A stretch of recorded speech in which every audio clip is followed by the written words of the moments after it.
All right, this is chapter 3. We will be using the majority of these tools we're going to talk about tonight. Not all of them, the majority of them in different projects. Okay. Scanning tools. I'm assuming most of you have used scanners before, one time or another. Yeah. Did anyone ever actually use the scanners you could listen in on cordless phones years ago? Me and my friend had one. We used to drive around base housing on Tinker.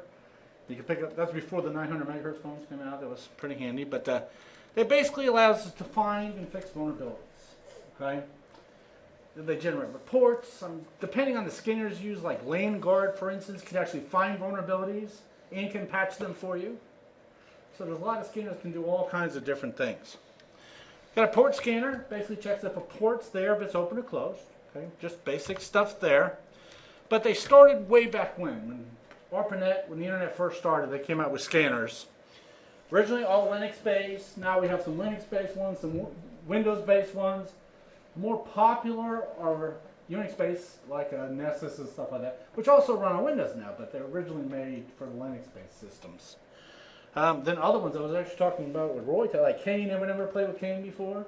But that one's strictly Windows-based. So a bunch of different ones out there. They talk about things in here, you know, like modems and dialing phone numbers. Anyone remember this movie? Excellent movie. War games where he used the war dialer. Not done much anymore because very few people actually have home phones nowadays. How many of you still have home phones? Anybody? I don't know the number, but I pay for them. A couple of you do? What now? I don't know the number, but I pay for it. You don't know the number, yeah. Actually, that's, you know, I had Vonage. Anyone ever had Vonage? When I ran my ISP, I had high-speed internet, obviously. I was running an ISP, so I got Vonage. It actually worked great. But I wasn't actually calling on it very much. So I got rid of the unlimited service, went down to like, 200 minutes. Then I started getting these astronomical bills. Found out what the problem was. I had a cleaning lady would come in once a week and clean our house. And I had the camera going one time. The moment she walked in the house, she'd grab that phone. Was out the entire time she was cleaning my house. So we took care of that. Got rid of that and haven't had one since. So, even nowadays, what? You haven't had a cleaning lady since? Or a phone. Now I got rid of my phone and everything. So, but yeah, war dollars were kind of cool back then. Oh, speaking of that, has not been totally finalized yet, but it looks like either the second or third week in April, we're gonna have Kevin Mitnick come and talk at the school. Okay. Paying like $23,000 for him to come here, so. But so kind of interesting. He's one of those. I guarantee he'll talk about all this stuff when he shows up. But yeah, we're looking to have that. It'll be on a Friday afternoon. Is that the best? What'd you say? I said I'll speak for half of that. All right. But originally, it says here, everything ran Unix originally. Does anyone know Bill Richards? Anyone ever had Bill Richards for class? He used to teach all of our Linux classes. He's the head security guy over at DISA. Okay. On Tinker. Man, he lives and breathes Linux type stuff. And I remember in 1992, 3, 4, we both worked at Tinker together. That's literally, you could surf the internet in 5 minutes. There was like 5 websites. I remember playing with that. It was all Linux based at that point. It was, pretty amazing. Okay, pretty amazing. Okay, but they've changed a lot. It says, as the internet increased in availability and popularity, basically more people have scanners out. There's more computers out there, more to look at. The internet changes every second. Okay, every time another computer comes on, the internet has just grown some. Okay. But scanners work on pretty much any platform. You can run them on your cell phone. You can run Wireshark on your darn cell phone. So, all right. How they work. It says scanners automate the process of examining weaknesses. Not necessarily weaknesses even. They could be examining just what's out there. Right? Even my fluke meter.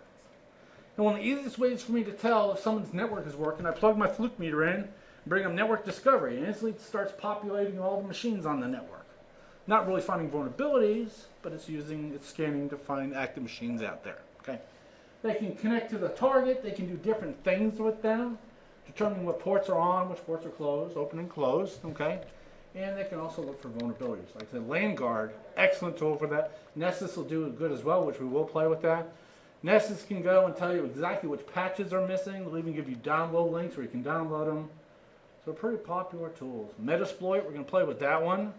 That'll also find weaknesses for you and let you exploit them. Okay.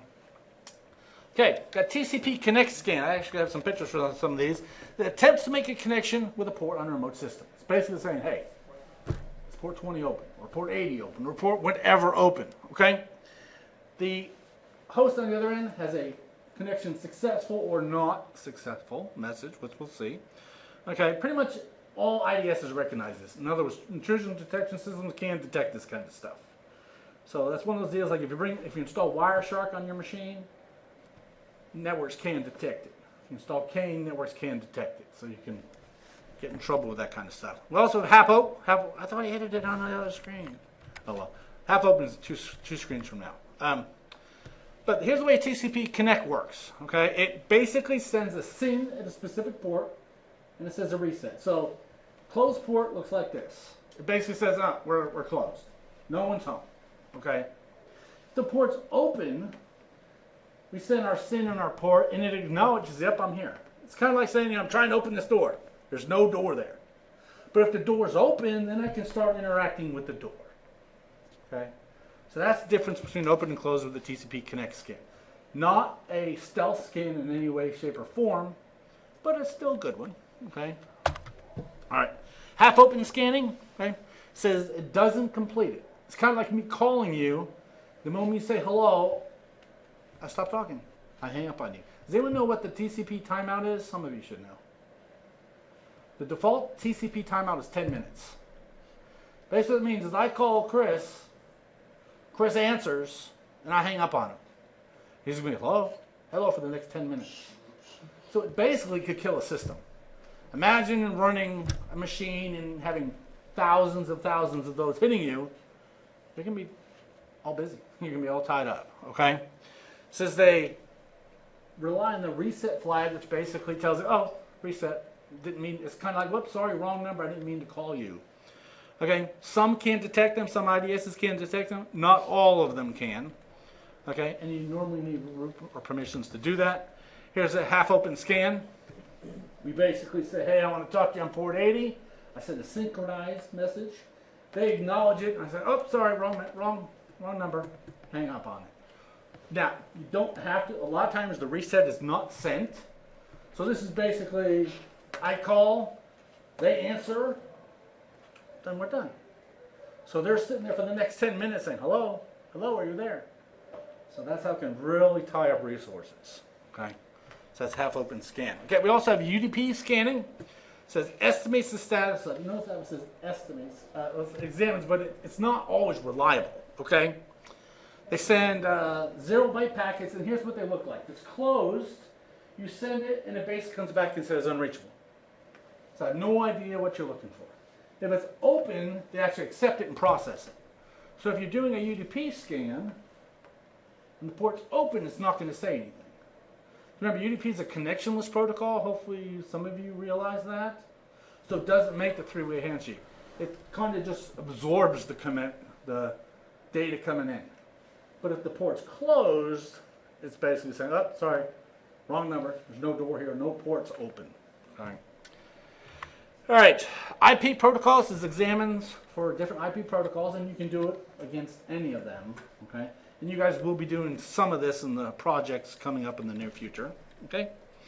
Says if they reply with basically an ICMP unreachable, I think is either number 8 or number 11. I can't remember the exact message they come back with. It says then it does not understand it. So if it tries to connect to it and it says, hey, I can't connect on this, then it basically says, we're not using that port. So, but there's a lot of them out there. We're going to play with some. Here's a ping scanning, echo request and echo reply. That's what we've done a lot. Now I can show you that one here. It's real simple. Ping BS-131-01. There it goes. I'm sending a request and getting a reply back. Pretty simple stuff. Okay. A lot of places block that now, so if I try to do ping Google, is it going to work? What do you think? Does that mean Google's offline? Yes. Yep, I think Google's down. Basically, this means that we're blocking the port. Now, I know Rose State blocks it, so it's not even getting outside the campus. But if it was getting outside campus, Google could be just not replying to them. Okay? So, you can think this is, Hello, are you there? Yes, I'm there. Hello, are you there? Yes, I'm there. So it really takes up resources. And if too many people do them, you know, it should be like a denial of service. Okay.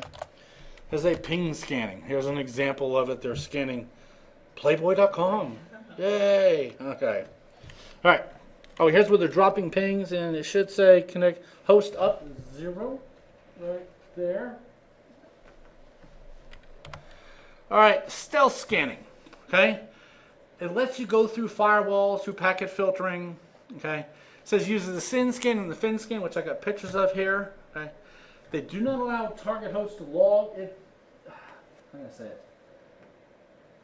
Basically, not totally, but more undetectable. How do you say that? They're hidden more. Okay. So here we go. If the port's closed, it sends a FIN in the port, and it sends a reset. If the port's open, it sends a FIN in the port, and they don't send a reset. So if it does not come back, I mean the port is open. If it does come back, I mean the port's closed. So what happened is we didn't actually send the connection. We basically said, hey, we'd like to finish our transmission on port 443. And the server's like, okay, we're closing the connection. But this one here, you know, because there was none over there basically, but here, it actually is one. So it's just a little different. It's harder to detect. Okay. Lots of scanners out there. We're going to use the top two, Nessus and NMap. We're going to look at each one of these. Nessus from Tenable Security. It used to cost. It still does for commercial use. You can get one license for free.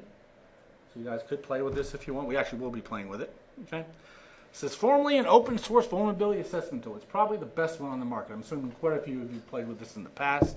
Okay. It says remote security scanner. You have a server and then a client that connects to it, then scans your network. Okay, we will be playing with all of these. And part of your project is to look up some of these things. Okay. It says the Nessus server actually does the scanning, so the client contacts the server and says, please scan this guy on my behalf. So the server actually does the scanning. It can look for weaknesses. You can update it, so you can look for, you know, like the recent Java threat. You could update Nessus to look for the latest version of Java that has a thread in it. Okay, and they have a lot of plugins to make it work.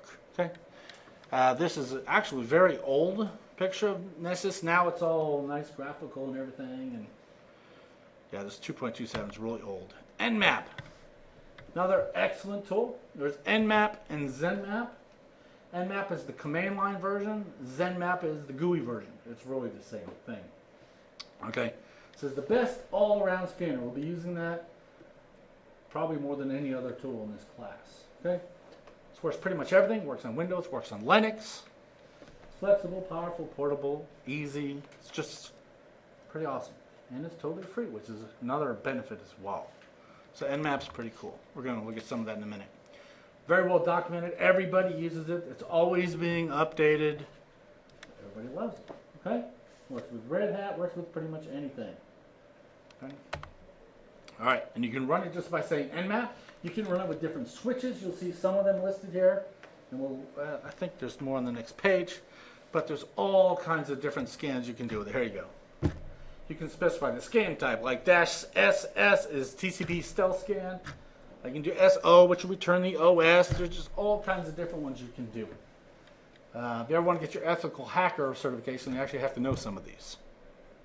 They want to know that stuff now. So NMap, probably the best thing on the market. NMap and Nessus are the two that are most popular, and we will be using those. Okay? All right, here's NMap scan. They're doing a NMap scan, and where's the... Okay, down here at the bottom, it shows port 80 is open. Okay? It said D-Link embedded HTTP server. How did it know that? Because we told it with the -PO to look for it, the operating system. Okay. And there's some of the things, the normal important scans for it. So kind of a cool tool to use. Okay. All right, and there's some more examples of it. Okay, determine the operating system is the -O, like I mentioned. You can scan multiple networks. You can scan ranges of networks. Go ahead.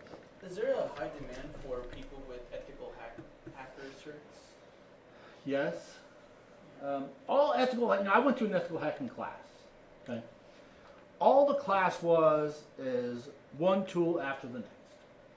I mean, literally, hundreds and hundreds of tools. The point is, can you use them? Do you know how they work? Can you answer basic questions about them? That's all it is. Like NMap, do you know the basic scans? Do you know what the -O is? That kind of stuff. Because a lot of places do it. Everybody who accepts credit cards has to have their network scanned quarterly usually. So obviously there's a demand for it. Internally, Andrew, a lot of you know Andrew who used to work in my office, Andrew Krupp. Andrew had plugged in his laptop to the network connection in my office, not the network connection to upstairs, but the actual live network connection. And Brad came running into my office, where's 132? There's no such room 132, because I'm 131, and that's the highest number on the bottom floor. Well, what it was is in my office, you'll see the carpet changes color. There used to be a wall there. And the backside of my office was 132. And Andrew was plugged into the port in room 132. And he had a web server running on it, and I don't know what else he had running on it. But Brad was able to detect that. And what the IDS was looking for, someone running a web server, and then he about freaked out. I didn't even realize that Andrew was doing it. I didn't have no clue.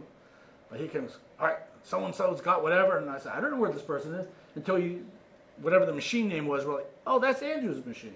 So this is his personal laptop. But yeah, there's a big deal for this. The FAA does this all the time. So, all right, here's more examples of it. And you're going to see results just like this. NMap does the same thing, but returns it in a GUI format. That's all it does. Okay? Actually, NMap runs the command line. Okay? You all know what sudo means. You're going to have to use it in this class. There's a cartoon out there that says, make me a sandwich. And I says, no. And it says, sudo make me a sandwich. Basically, it's like run as administrator. If you know what run as in Windows, it's the same thing. Okay? But this is the results of NMap against a specific machine. I was up in teaching a class in Colorado. We ran this against the Rose network. And I think, did I tell you all that last time? The guy in Cameron actually reported it. Rose never did, so it was kind of funny. But kind of a cool tool to use. Okay? There's a graphical version against NMap's the same thing. Okay? I don't have a picture of it. Actually, man, that's a very old dialog box of it. Very old. Okay, there's what NMap looks like. And that's pretty close. It's been updated a little bit since these slides were made, but it's very close to that. Okay? And what's cool is you select your scan type off the boxes. Actually, now I think you select it on the top right-hand corner, and it automatically puts in all the commands for you. The -O, the -S, it puts all that in there for you. It's pretty simple to use. And it comes back and gives the results. So it's similar to this. And what they're scanning up there, you see they're scanning 192.168.0.100-190. That means start at 100 and go to 190. Okay? So you're scanning a range. You can do an individual IP. You can do it with a range. You can do it with CIDR notation. You can go /24, /16, or whatever you want. So it's a very handy tool. It takes pretty much anything you want. Okay? KMap is just another version for the KDE desktop. And ZenMap's the most popular. You'll see that one. Sarah, this is the Security Auditor's Research Assistant. Based on Satan, not really around anymore. So it's out there. It's just not used too much anymore. Okay? What?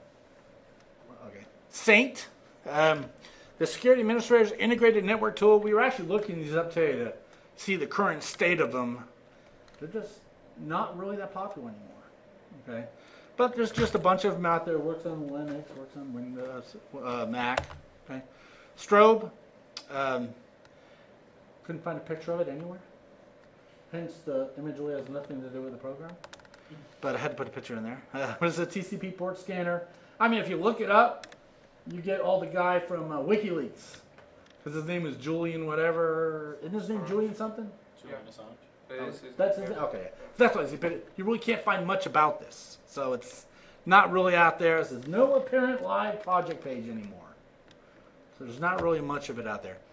Cheope, whatever the heck you pronounce that one. It's another port scanner. That's kind of what it looks like. It builds a graphical map of your network. Kind of cool. That's cool. Yeah. There's another one I totally forgot to put in here. Can't think of the name of it now. But you can tell it to scan a network, and you can tell it like download all graphics. And as it's scanning the network, listening on the network, anytime it detects a graphic, it saves it to a file. I think you can do that with NMap now. You can? Yeah, and it'll draw out a network map. Actually, that's right. It will. NMap Yeah. will. That's right. It shows from your location where it goes to. Yeah, all that's the right. things around you. That's right. It does that now. But just a bunch of different tools out there. Okay. So that's all about the scanner.